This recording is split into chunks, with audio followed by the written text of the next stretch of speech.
my SSN, I can apply job now. Yes. Maganda ang buhay, masarap ang buhay, pero marami ka namang utang dito. Akala ko talaga, mga American, mayayaman. Wala, hindi rin pala, puro utang. We might not even use it, who knows? We might end up having triplets and then we need a different stroller. So what you wish for? That's exactly what I want. Kaya lang mga kachupa, pag iniisip ko na, nagkakaroon kami ng anak, pare-parehas, paano kung itsura ko lahat yun?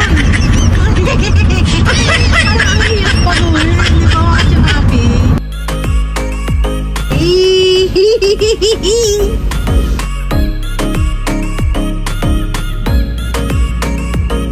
Hello? It's not so clean.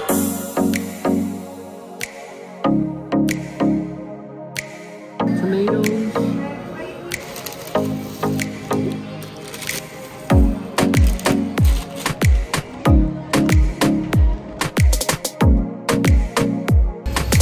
Cucumber.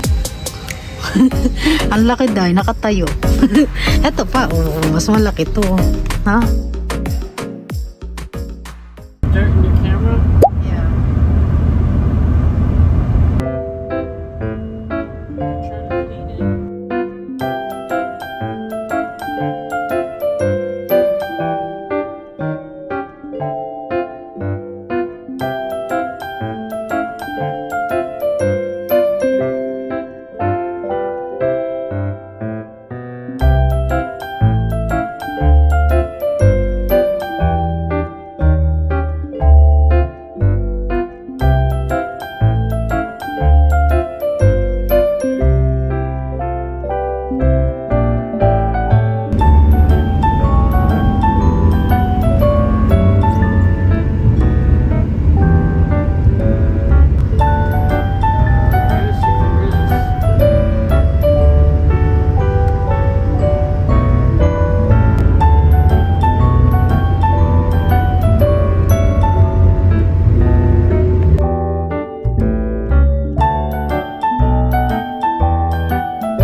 Okay, we will make Jews die in a holy war. Oh, I didn't say that.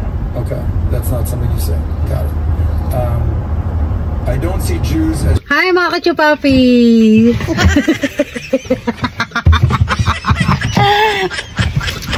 Ang tagal kong hindi nakasama sa asawa ko sa pagde-deliver, and first time ko na naman ulit sumama sa kanya. 12 hours na naman kami magde-deliver na ito mga kachupapis kasi medyo malayo ang de-deliveran namin. At hanggang saan, Tabi? Until where? We're gonna deliver? We're going as far as Minocqua and then all the way back. Actually, Eagle River. Hanggang Eagle River, Wisconsin. Yung i-deliver namin. So, medyo mahaba-haba yung aming di-deliveran kasi marami kaming i-deliver. Pero, hindi kami naka-truck, naka-van lang kami. So, ayan yung mga i-deliver namin. Mag-i-stretch nga ako kasi medyo ilang oras na. 2 hours na akong nakaupo, mga kachupapi. Stretch muna ako sa labas. One down! First delivery namin to, mga kachupapi. Sumama ko kasi wala akong gagawin, mga kachupapi. Kaya, sumama ako. Eh, inaayos pa nung akin na, yung asawa ko, inaayos pa niya yung aking SSN number. At nagpa-schedule na kami ng SSN. Hindi ko lang alam kung kailan. So our schedule is next week. Next week ko makukuha. So then it takes roughly about 2 weeks for you to get it if they approve. So you should get your Social Security by September. I thought when I go there, I'm gonna take my SSN already, no? When you go there, it's for the interview. I thought only one day. And to submit the paperwork. And then they have to approve you first. And then after that, it takes at least up to 14 days, which is 2 weeks. Ah. So by September, you should have your SSN. I thought it's only 1 day. No, it's not that quick. I wish it was that quick, but you know, if you really think about it, 14 days is still pretty fast compared to all the other stuff that we've been doing. Look how long it took the green card. Look how long it took the K1 visa. And guess how long it's going to take for the citizenship, you know? So 2 weeks is considered really short. So when I get my SSN, I can apply job now. Yes.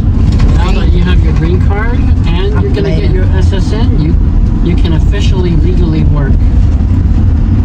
And then after I apply job, I'm gonna test driving. You have to practice, practice the written test. And then once you're ready, you can go take it at DMV and you have to get a permit. And once you get a permit, I'll start training you how to drive. So you gotta pass the written test first, get your permit, and then you can practice. You can't practice How to get the written test? In the computer? You can just practice online, like the ones I show you. Or if you like to read, they also have a handbook which you can get from the DMV, and then you can study the handbook. But I always just do online because for me it's easier. Mga kachupa, dito kasi sa Amerika, maraming work. Marami silang work, kaya lang mahirap kang makapasok dito sa Amerika. Hindi yung alam mo yung gaharap ka ng agency papuntang Amerika, parang ang bibihira lang dito sa Amerika. Kaya depende na lang kung makaharap ka ng agency na nagpapalipad sila papuntang Amerika. Feel ko magbabayad ka eh. Pero hindi ko alam mga chupa kasi dito sa Amerika marami kang work, marami kang trabaho papasukan. Yun nga lang, mahirap makapunta. Yun ang mga chupapi. Kaya I'm so blessed na ito yung nataha kong landas. Nagkaroon na, pag nabuntis ako or magkaroon kami ng anak, di stop na magtrabaho, mag-focus tayo sa anak. Since wala pa tayong anak, edi muna natin, mag-work muna tayo para matulungan ko yung husband ko, and then makapagbawas-bawas ng mga utang-utang kasi nga dito sa Amerika maraming utang. Maganda ang buhay, masarap ang buhay, pero marami ka namang utang, di ba? Kasi dito sa Amerika hindi mo pwedeng tatakasan ng utang mo kasi alam nila na may utang ka eh. Kasi pag may utang ka sa bangko, lalaki yung utang mo, magkakaroon ng interest. Hanggang pagka nagkaroon na ng interest yun at lumaki, hindi mo na kayang bayaran, ikukulong ka. Ganun po rito, kaya hindi pwedeng yung utang ka tapos hindi mabayaran. Hindi pwedeng ganun dito. Kaya maganda yung patakaran nila dito. Hindi ka pwede yung basta-basta aalis ng bansa tapos may utang ka pa, yung mga ganun. Kailangan i-settle mo muna bago pa umalis ang bansa. Kasi ang akala nila nga pagka sa Amerika ka nakatira, mayaman ka na. Oo, ganun, mga kachupa. Ako rin kahit nung nasa Pinas. At hindi ko na-experience ang buhay dito. Akala ko talaga mga American, mayayaman. Wala, hindi rin pala, puro utang. So, basta ba? 8:47 AM na. Nag-start kaming mag-deliver ng 6. So, first drop namin yun. Higit 2 hours yung drive namin. Kanina, medyo parang uulan. Pero ngayon, medyo masinag na ang araw. Alam mo kachupa, ang kinagustuhan ako dito sa Amerika, bibihira ang traffic, very organized ang road. Kaya kung mag-aano ka ng drive, kung magte-test ka ng drive or gusto mong matuto mag-drive, mabilis lang dahil ang lugar nila dito is very organized and they have discipline when it comes to driving. That's why you're very easy to learn how to drive here. But in the Philippines, nako, ang hirap. Very difficult. Siguro mga ilang months. Do you think if I learn how to drive, do you think how many months after 1 month? Well, it's different for everybody. Some people learn faster, some people take longer. Hey, what about you? You learn faster? For me, I think it's only 1 year. 1 year? I got my permit after 3. Yeah, I got my permit I think after 3 months, and then practice for another 6 months. So that's 9 months, and then I went to go take my license, and then I passed. So around less than a year. So it just depends how good you are. If you can pass the written test to get your license, and then pass the physical test, you can get your, the written test to get your permit, and then the physical test to get your license. Kasi yung dito mga kachupapi, kaya lang malungkot dahil wala yung mga pamilya mo, gano'n. Depends how well you perform and how much knowledge you learn. So they're gonna test you stuff to see if you know. I think I learned how to drive the cart only, not the car. Well, it's good practice, but it's not the same thing. Yeah. Ano kasi dito mga kachupa, lalo na pagka ang sasakyan na meron ka sasakyan na automatic, mabilis lang pero pagka stiff shift, parang hirap. When you learn how to drive your car, the first car you have stick shift, right? No, it's automatic. You sure? Yep. Hey, what are you have old car? Yeah, but they also have automatics. The cars that don't have automatics are the cars that are back in like 1930s, 40s, and 50s. Yeah, but you have an old car that's stick shift. It's a 1984, so they have automatics at that time already. Automatics came out like in the 60s, maybe 70s. So you learn when you drive, you learn the automatic first before stick shift. That was my dad's recommendation, so we learned that one. And after I learned the automatic, then I learned how to drive the manual, the standard, because I wanted to. I wasn't required to, I just wanted to. Very organized dito mga kachupapis kasi hindi ka pwedeng maglagay ng mga poster sa mga dito, mga poste tulad dito sa Pinas. Ang daming poste na may mga poster kaya pagka hinanap mo yung sign para sa road or kailangan yung speed limit mo ganito lang, hindi mo agad makikita kasi ang daming mga di ba, poster.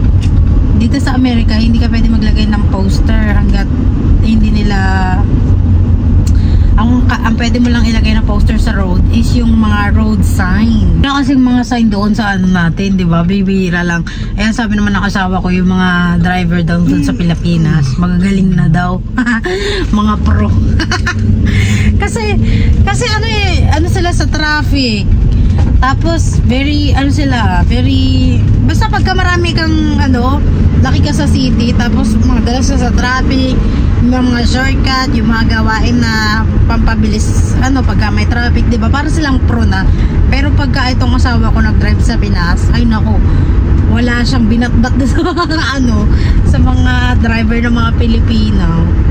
Kaya, sabi ng asawa ko, very pro daw yung mga nasa Pinas kasi very, dami nila experience, mga ganun. Dito kasi sa Amerika wala masyadong traffic kaya hindi sila masyadong nakaka-experience ng kakaibang sa mga sa daan, di ba? Sa atin kasi medyo maraming tao, maraming traffic kaya matututo ka ng gusto. Dito wala masyado. Kaya nung pumunta yung asawa ko sa Pinas, hindi siya nag-drive kasi tatakot siya, takot siya. Kahit driver na siya, mga chupapi takot siya kasi iba yung lugar At saka maraming mga motorsiklo na hindi mo makikita, mamaya mabangga, yung ganun. Takot ang asawa ko. Dito kasi sa Amerika wala masyadong motorcycle. At saka yung motorcycle dito malalaki. Yung parang alam mo yung motorcycle ng ng mga pulis, yung may malaking bag sa likod. Yun, ganun ang mga motorcycle dito. Bibihira lang ako makita na motorcycle na very liit, yung katulad sa atin na yung mga pang habal-habal, yung mga ganon, yung mga Grab, yung mga angkas, wala sila ditong ganun. Kaya dito sa Amerika lahat ng tao is required talagang matutong mag-drive dahil ang transportation dito mga kachupapi, ang bus, meron silang bus. Pero pagka nag-bus ka ubos ang isang araw mo. Kaya hindi recommend dito yung bus. Kasi very tagal lang bus, hindi sila masyadong marami. Kung konti lang ang bus, tsaka may oras. Naman ang maganda nga, very organized nga, pero ubus naman ang oras mo kung sakali pupunta ka lang sa Buti na lang mga kachupa, meron akong bike. Kasi kung wala akong bike, hindi ako makakapunta sa Walmart, makakapunta Asian Store, di ba? At saka uso dito mga kachupa yung electric bike. Di ba, B? Very popular here, electric bike. No. Only in the summer. Yeah, only in the summer. I think it defeats the whole purpose of biking, because biking is supposed to give you exercise. Yeah. But if you get electric bike, then it just defeats the purpose of biking. You're not pedaling anymore. You're just riding it. Yeah. Sa Pinas, bibihira lang yung electric bike eh. Kaya siguro ang gusto I think a lot of people, they buy electric bike because they cannot go to the mountain like this, like hill. No. But I think many times people use it to like save money on fuel, because lately fuel has been very expensive, but right now prices have gone down, so it really doesn't even matter. They do it to save fuel for travel. So, andito na kami sa pangalawang delivery. How many delivery we get? This is the second one. I think there's 1, 2, 3, 4, 5, 6 more. 6 more, okay. Na-miss ko to mga chapapis. Na-miss ko yung sumama sa asawa ko. Na-miss ko yung makita yung mga ibang lugar ulit. Ito lagi kong ginagawa nung unang pagdating ko dito sa US. Ganito yung gawain namin. Yung wala pa akong alam masyado. Lagi lang ako nasama sa asawa ko. Lagi lang ako nakaupo. Nagkukwentuhan kami. Sabi ko sa kanya, hindi ka ba naboboring pag nagda-drive? Sabi niya, hindi daw. Mas okay daw yung ganitong trabaho niya kaysa makisama siya sa ibang tao. Alam mo naman yung asawa ko, gusto niya yung meron siyang sariling mundo mga kachupapi. Mas gusto niya yung mag-isa lang siyang magtrabaho kaysa makitrabaho siya sa ibang mga tao na hindi niya gusto. Kasi ayaw niya yung mga taong yung pakalimera sa trabaho niya, yung ganun. Ayaw niya ng ganun. Kaya naisip-isip niya mas okay pala magtrabaho mag-isa. Kaya mas okay siya yung ganyan, yung mag-isa lang siya, wala siyang trabaho, ang focus lang niya is yung kalsada, yun yung kanyang gustong work. Kasi diba mga iba parang nakakaboring naman yung job mo, kasi driver ka, wala ka masyadong ginagawa, puro ka upo, ganyan, lalaki tiyan mo. Kaya sabi ko sa asawa ko, naku, wag kang inom ng mga drinks. Kasi diba pag mga driver, maano sila sa once in a while. Ay, kukunin ng ayun, okay na. Ano ba? Nasaan na ba ako? Saan na ba ako? Kalimutan ko. Nawala na ako, kachupakis. Nung unang punta ko dito, sama lang ako lagi nang sama sa asawa ko. And then, wala, nakakaano lang. Kasi nung sumasama ako sa asawa ko, ang dami ko nakikitang mga sceneries. Puro green ang US mga kachupapi. Puro puno, halaman, damo. Wala kang makitang kalat. Pero siguro sa lugar namin, sa Wisconsin, is yun nga, para silang small town na wala masyadong mga building. At saka yung mga bahay nila, kakaiba talaga yun. Parang alam mo talagang nasa ibang bansa ka. Yun yung nagustuhan ko rito. Kasi para siyang, sa ibang na talaga ako. Ibang bansa na talaga ako. Kasi I used to see a lot of buildings. Kasi nga, di ba, nakatira kami sa Manila. So, napapalibutan kami ng mga buildings, Makati, Ayala, Green Hills. Di ba may mga marami silang buildings to BGC. Napapalibutan kami ng ganyang building. Kaya nung pumunta ko rito, dahil parang kakaiba talaga siya. Na alam mo yung peaceful life na sinasabi. Na very simple. Tapos meron kayong garden, meron kayong backyard. Tapos puro green, fresh air. Yung hindi ka talaga na-experience sa Pinas. Kaya nakakatuwa nung pumunta ako rito. Sabi ko, saya naman ang buhay dito. Oo, malungkot dahil wala yung pamilya mo, hindi mo kasama, malayo sila.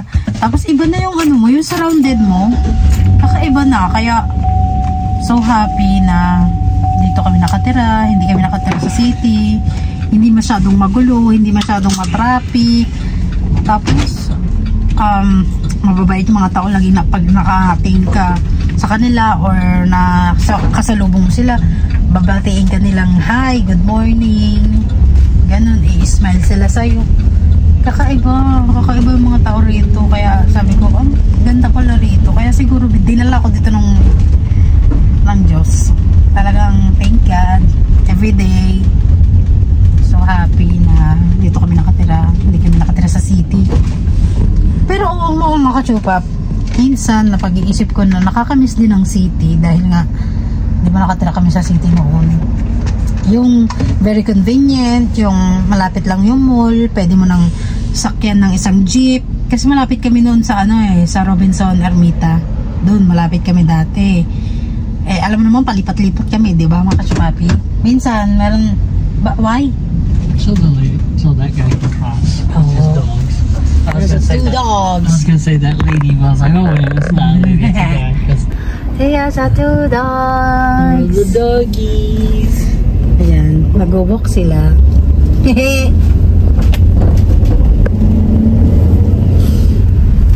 So makikita mo, minsan lang makikita mo may mga tao naglalakad kung may kasamang aso, diba? 1 hour ride. So meron tayong 1 hour papunta sa pangatlo, no? Actually, I think an hour and a half. An hour and a half.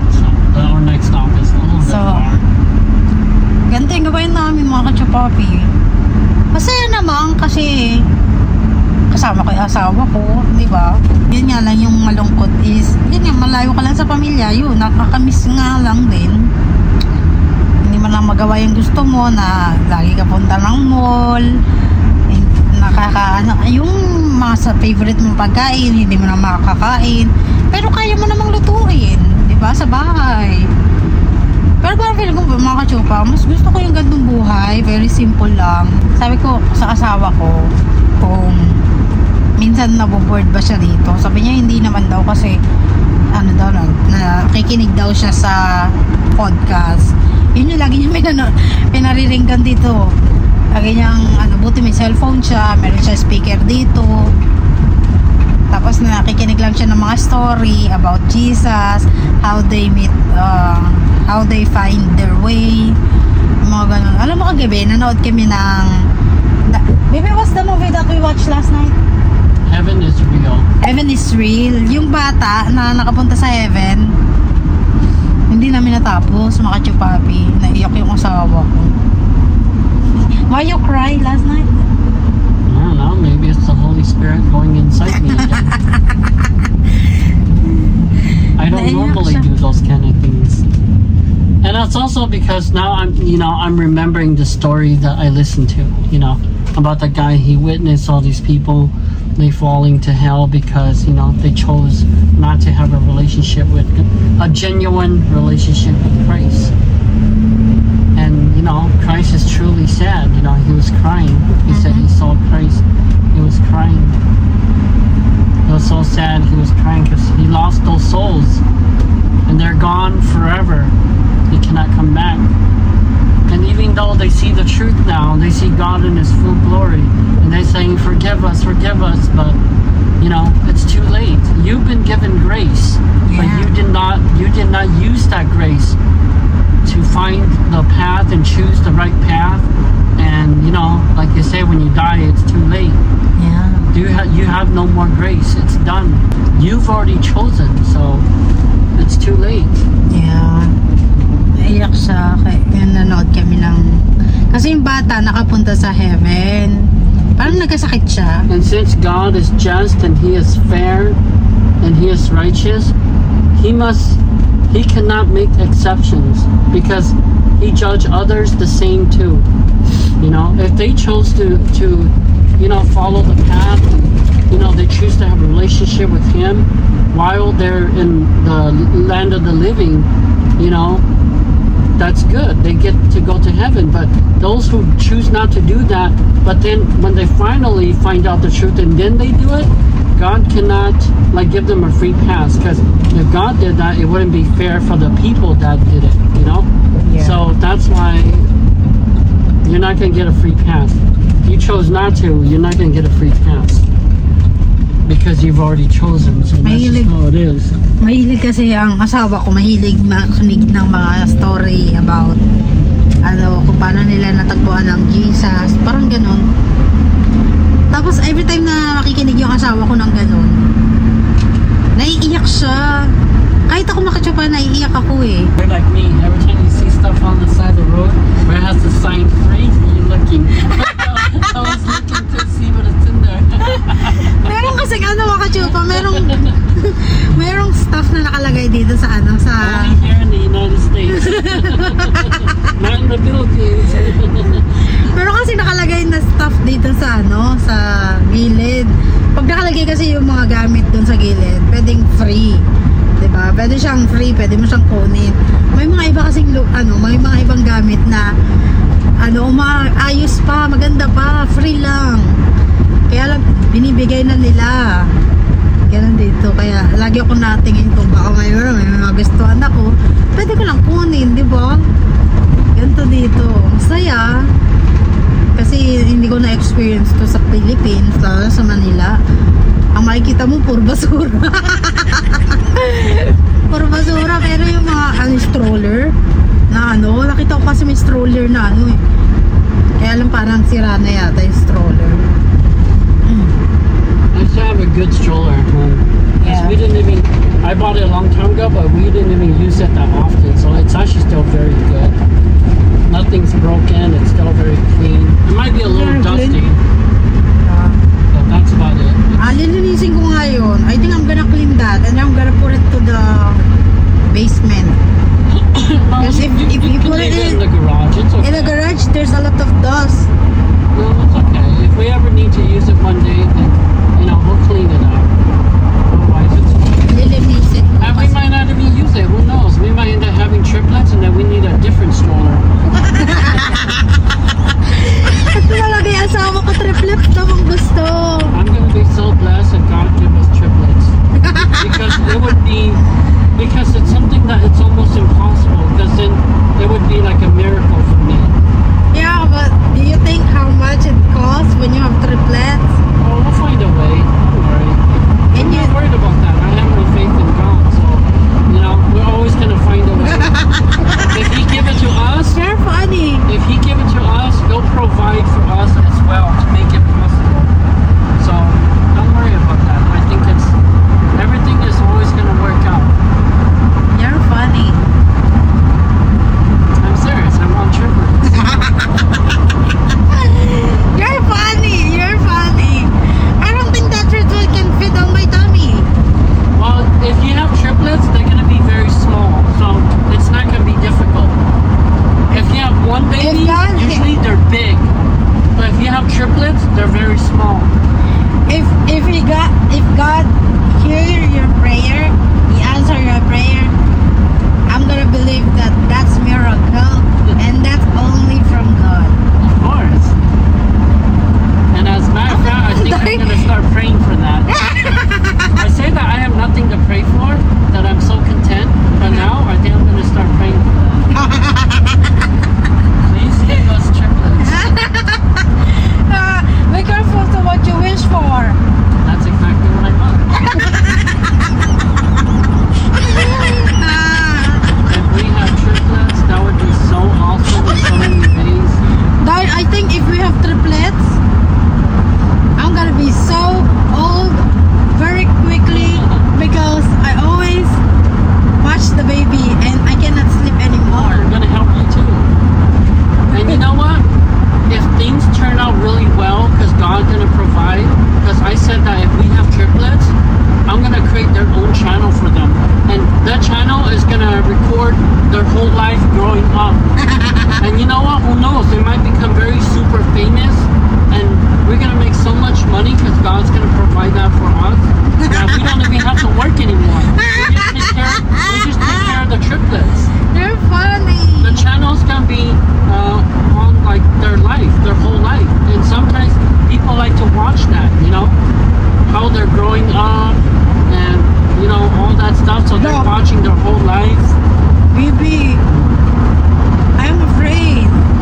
one is a female, Hala, ang kulit. that would be even better. But if we have 3 girls or 3 boys, I'm completely fine with that too. But to make it even more advanced and even more miraculous, 2 boys and a girl, but all 3 of them are triplets. I think you sure to your wish. Yes, I'm very sure. But I don't mind doing that. That's what I want. Yeah. So you should start to putting seed, a lot of seed. If we have triplets, I'm definitely going to make a channel dedicated to recording their whole life. Triple siya. Cha cha cha cha cha. The channel is going to be called Cha Cha Cha. There you go. You made the name. Cha cha cha cha. You made the name. The 3 triplets. Cha Cha Cha. What name you gonna put it? What name? I don't know yet. I haven't thought about it, but you know, the channel's definitely going to be Cha Cha Cha. If it does come to it, we'll decide on the name. Cha cha cha cha cha. Nakakatawa yung asawa ko, no? Naiyak tuloy ako. Because we don't know if it's going to be 3 boys, 3 girls, or maybe 2 boys, 1 girl, or 2 girls, 1 boy. Triplets can be different genders sometimes too. And it's very rare, but it does happen because they do have twins where it's 1 boy, 1 girl. There's also another twin that I saw that is so rare, is one is white, one is black. I'm serious, but they look the same. Oh. Yeah. May alam mo kung magkakatotoo yung sinasabi ng asawa ko. Magkakatotoo yung sinasabi ko lagi na gusto ko 3 anak triplets, iba-iba kulay. Parang aso, makachikapi. Pero kasi lagi sinasabi nung bata ako, lagi silang humingi ako, pengen akong batik-batik ka. Parang gano'n.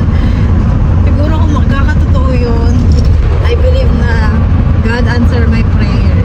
Kasi nga diba ang sabi nila, kung ano yung lumalabas sa bunganga mo, yun yung naman-manifest mo. Yun yung tumatatak sa'yo, yun yung nagiging faith mo, yun yung nagiging tingin mo sa future. Diba? Kaya lang mga katsura, pag iniisip ko na magkakaroon kami ng anak, pare-parehas, paano kung itsura ko lahat yun? Parang ang hirap paguhin, di ba mga katsurapi? Kaya sabi ko, pagka nagkaroon kami ng anak, sana yung kamukha ng asawa ko, saka kamukha ko, yung parang pinaghati, di ba? Ayoko yung maging kamukha ko lang kasi sa itsura ko, hindi naman ako totally maganda. Hindi ka talaga maganda tayo. So, paano muna kami? Medyo maingay. Kasi nagda-drive na yung asawa ko. So, later, balikan ko na lang kayo pagka nag-lunch break kami. Alas 9 pa lang naman. Balikan ko kayo later ng mga 12.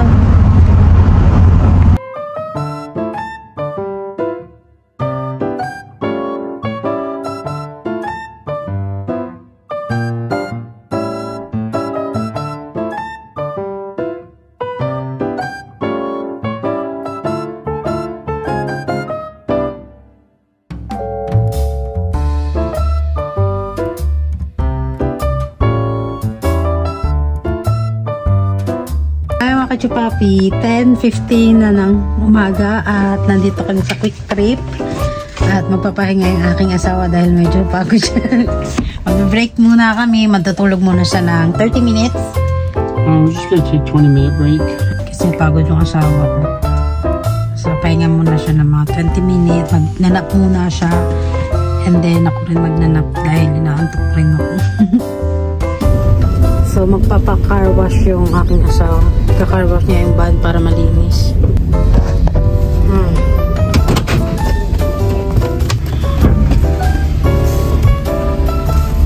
How much? $10. $10 only? Or you think it's fit? Folding mirrors. Can you fold the mirrors in? Close the window.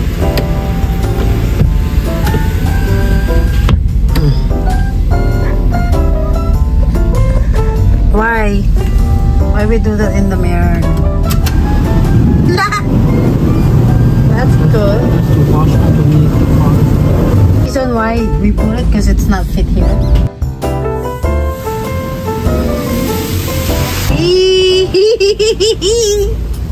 That's cool.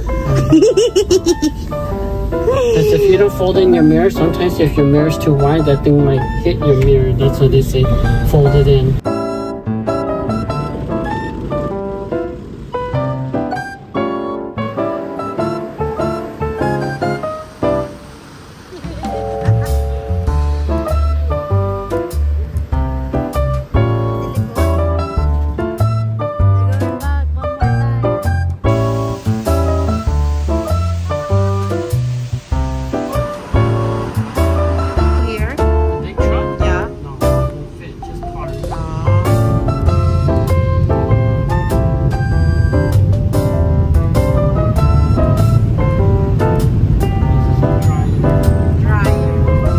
Can I go outside? Let's see.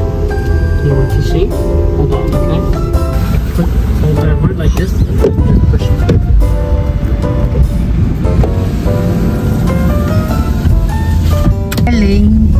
You need to go to the bathroom? Yeah. Okay, then we'll park and then we go to the bathroom and then I'll make our next stop. Okay. Let's see. Let's see if it's so clean. Wow! Hello? It's not so clean. Yeah, it's not perfect.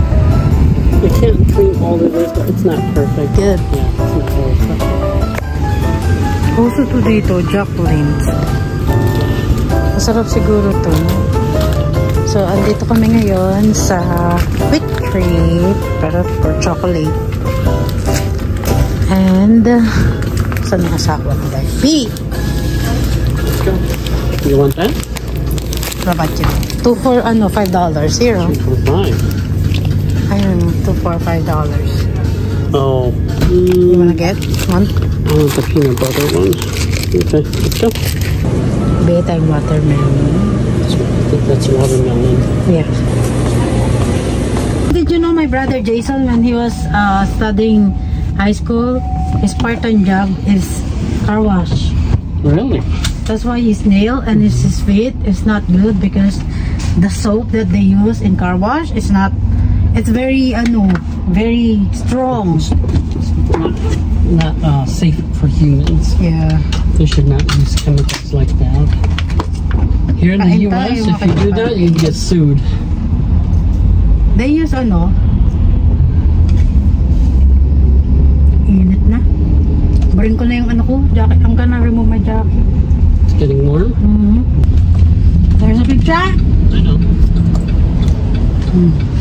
Natakot ako pagka may big truck. Dahil I always left before I go.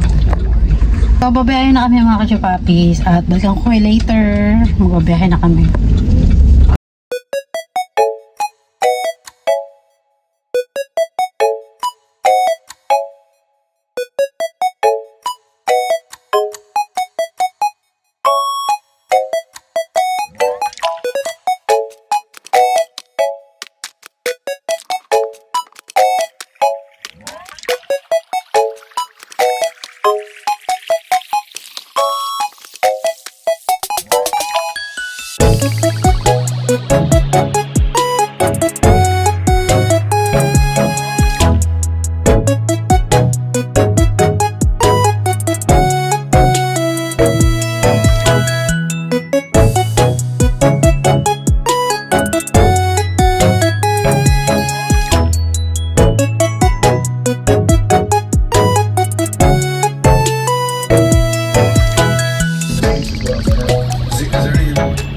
That song.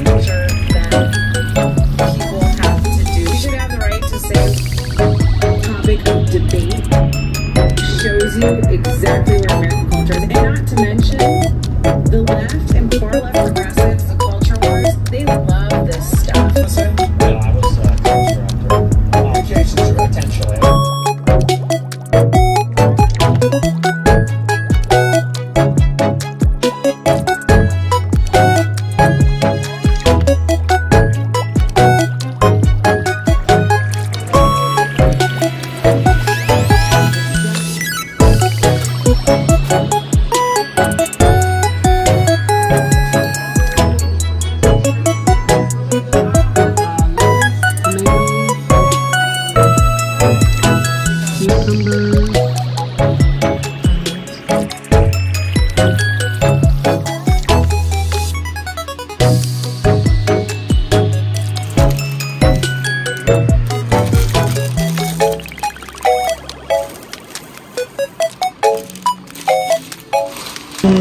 time namin.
We're home. I'm just kind of hungry. Ano pa yung pagkain, sabi niya. We're home, Kiki Pomporot.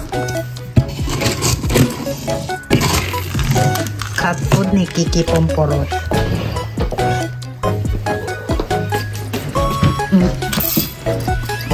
Yan na! Ay, naku talaga oh.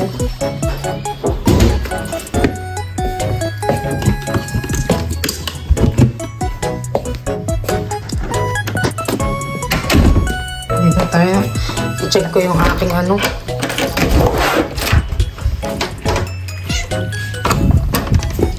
Diyan ka lang. Mga kachopa, yung kangkong ko. 2 araw kasi hindi umulan. So, diligan natin. Ito yung ating pandilig. Ito yung galing sa ulan. Nasaan yung ating tabo dito? Nakauwi lang namin. Didilagan ko muna yung mga halaman kasi baka mamatay yung kangkong. Wala na akong pangsinigang. Hindi naman to ihi. Ano to? Yung mga ulan. Very masistante sa ano. Ayan na yung ating kangkong. Baka mamatay. So, diligan natin para hindi siya mamatay.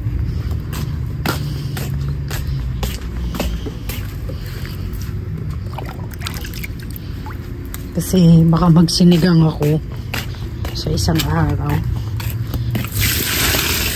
Yan.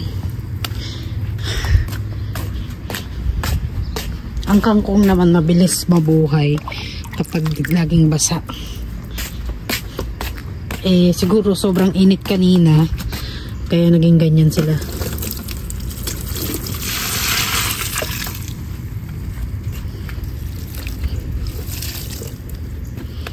Nagiging ganyan yung ating kangkong pag hindi ko natidiligan. Pero kapag kabasa naman, maano naman siya. Hindi naman siya lanta.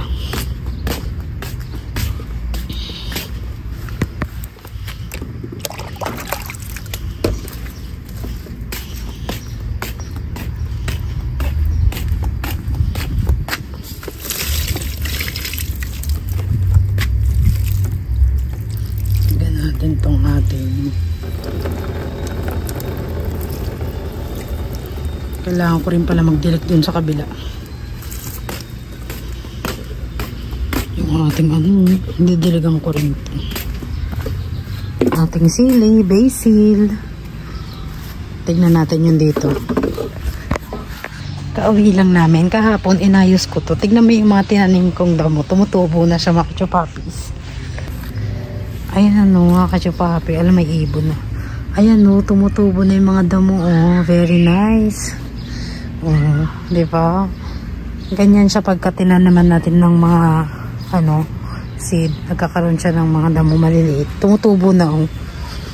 So, eto, silipin natin. Kasi kahapon, inayos ko to. Nilagyan ko siya ng tali doon para, ayan o. Nilagyan ko siya ng tali kasi bumili kami ng ganito sa sa Walmart ng $3 lang. $3 apat na piraso na. Kasi naka-clearance siya. So, eto meron akong 8. Yung 4 nalagay ko na rito. Ay, yung 3 nalagay ko na. So, ayan siya mga kachupapis. Para pag umuulan, yung sunflower daw namatay kasi yung hangin, tsaka yung umulang kahapon, nagbali-baliktad, day, kasi wala siyang support. Ito rin na lang support. Kaya kailangan iso-support natin siya. Maganda naman na. At least may magagapangan na yung, ito yung ating ano kachupapi, oh. Cucumber. Meron na tayong cucumber. O yung bio. Nakakatulong din yung mga yan. Kasi sila yung nagbubukas ng mga flowers. Yung anong, alam yung sagana. Diba? Ito kasi sa kapitbahay na namin yan. Yung ano, tawag dito, raspberries. Sa kapitbahay na yan. So, diligan ko lang to. Kasi 2 araw nang hindi umuulan. So, magdilig tayo mga kachupapis. Ito yung ating kangkong. Ay, yung kangkong. Okra, ang laki oh. Ang laki dahil, nakatayo. Ito pa, oh, mas malaki to. Nakakatuwa naman ng mga okrang to. Very good. Kailangan pa tayong magdilig-dilig. Magdilig tayo kasi para meron silang ano rito. Saktong-sakto hapon na. So, tamang-tama pwede na magdilig. Pangit kasi magdilig ng tanghaling tapat. So, eto, parang hindi ko nakikitaan ng damo, ah. Yung tinanim ko, parang walang damo siya, ano. Dito kasi tumutubo na yung damo. So, magdilig tayo, mga kachupapis. Ito yung tubig.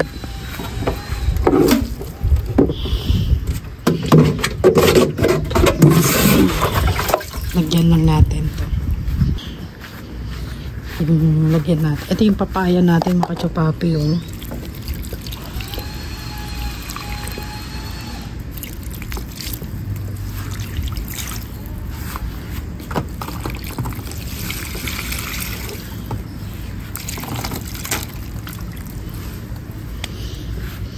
Ganito yun, oh. Ay, umapaw dahil. So, magdidilig lang ako mga kachupapi.